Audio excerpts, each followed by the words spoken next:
Another day, another morning, mga ka-Dredger. A day in my life, sa bait na burikat, nawad yun kaadtog Amerika, mga ka-Dredger. So, gika man ta sa lakaw, so naka-attire Rafa ang bait na burikat di mga ka-Dredger. So, gisugo man ta ni Angkol nga, bahugan og timplahan og vitamins ang ihang chicken. So kanya-kanya maming buhi mga ka-Dredger.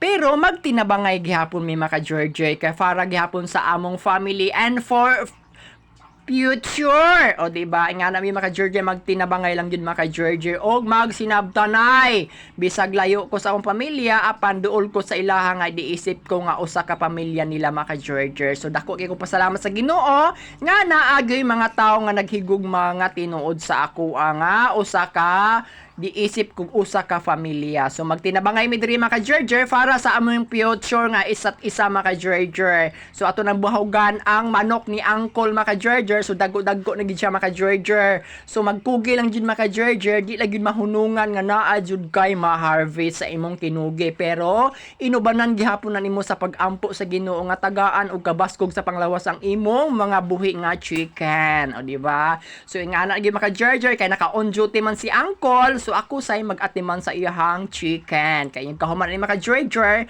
muadto na sad ko sa mansion sa Kadingan kay ako na pun bakiruhan ang mga kanding. O nga na gyud mga ka-Dredger, magkugi ng jug ayo o mag-ampo sa Ginoo para tagaan kag kabuligans og grasya og kamaayo panglawas sa imong mga chicken og labaw na sa nagbuhi. O thank you for watching.